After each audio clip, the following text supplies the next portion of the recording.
Among all accommodation options, from public residences to private apartments or even host families, which one should you choose? Which one is more affordable? Which one is more comfortable? And which one is more fun? Today, I'll be guiding you through the process step by step to help you choose the best student accommodation option for your stay. In this video, I'm going to explain the pros and cons of almost all accommodation options that a student can choose from, including free options. Yes, it is possible to have free accommodation. The options we will talk about are public and state-owned student residences, or CRUS, private student residences, private studio apartments, flat sharing, and free host families. We also have some bonus tips at the end of the video, so stay tuned and let's get started.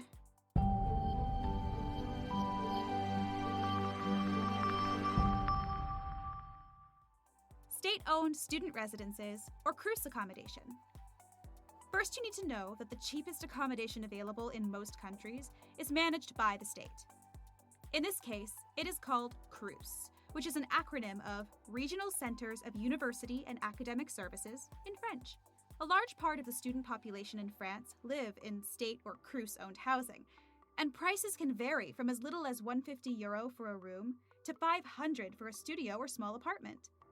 All charges and utilities are also included in this price, and therefore they are the cheapest. However, CRUS accommodations are almost always very tiny, and maybe not the most comfortable. But on the other hand, they are the cheapest, and you will be in an entirely student environment surrounded by hundreds of other students like you from different parts of the world, which can be another advantage. Also, there's one CRUS residence per educational region. So when applying for this housing option, make sure you're communicating with the one affiliated to your academic institution. Once you've found your desired option, submit an international lodging application before May 31st to receive accommodation for the next academic year. You can also find the link to our video entirely dedicated to CRUS accommodation and how to apply for it in the descriptions below. Student residences, or private, not CRUS. In case you want to have more comfort and retain sociability, you can opt to stay in a private student residence. They're usually more expensive than CRUS, but less expensive than a private apartment. The advantage of a private student building is that you will have a bigger room and may be better equipped with the opportunity of living with international students and French students. These can cost between €350 to €650 per month. Private studio apartments! Just kidding, I wanted to make sure you were still paying attention. If you feel like it, you can also choose to stay in a private studio or apartment, if your budget allows you to do so, of course. Renting a studio, which is basically one room with a kitchen and a bathroom, €400 and €700 per month on average. Although this is hugely variable depending on where in France you are. A T1 or one-bedroom apartment can cost you from €450 to €800 per month. In a private apartment, you will have almost full independence, but be isolated from other students, and meanwhile, you will pay a lot. For instance, you will have to pay separately for electricity and heating, plus 1 month of rent as a guarantee that will be returned to you at the end. Flat sharing. You can also opt to have flatmates if you want to have a great social scene. The first benefit of having a roommate is that you'll have a friend to rely on from the beginning of your stay in France. Many roommate or flatmate situations can be found throughout France, and not only does this give you the chance to cut back on some of the money that you'd spend on rent, you can also cut back on the costs of utilities and other services. The chance to live with other people also helps you socialize easier as you meet people that are living with you, their friends, and so on and so forth.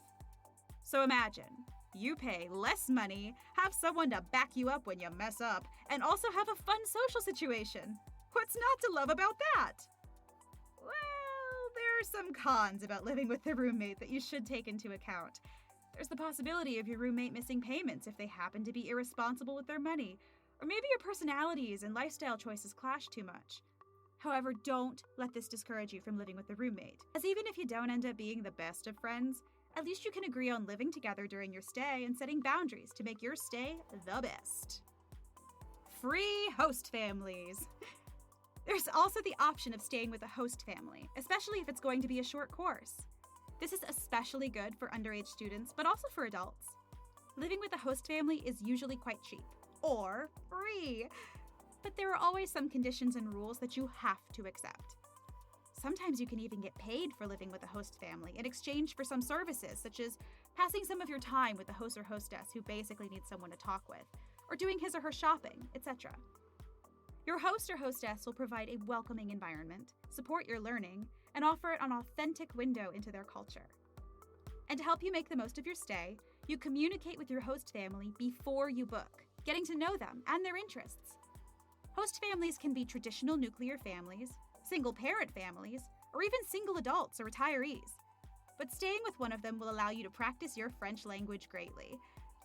You can search for programs and institutions that match host families and students online, such as lingu.com or homestayin.com. Before I share the bonus tips, please do these 3 things in order to support us. Click on the circle with our logo to subscribe if you think France Uni should exist. Like the video if you found it useful. It costs you nothing but means a lot to us. And comment below your preferred accommodation, plus any suggestions and questions. All right, here are your bonus tips. Woo! You made it to the end. 1. Remember to always check your institution for student unions and opportunities. Sometimes universities have their own residencies, or they can facilitate your search. 2. Whether you decide to apply for cruise or any other type of accommodation, apply as soon as you can. The sooner you apply, the higher your chances to get one. Otherwise, you might find yourself in a hotel room for a while upon arrival. 3. Join our Facebook page for announcing your need or finding people in your situation. You will definitely receive help from someone. You will have a wonderful time in France, so enjoy your stay, and thanks for watching. We have more advice to come later.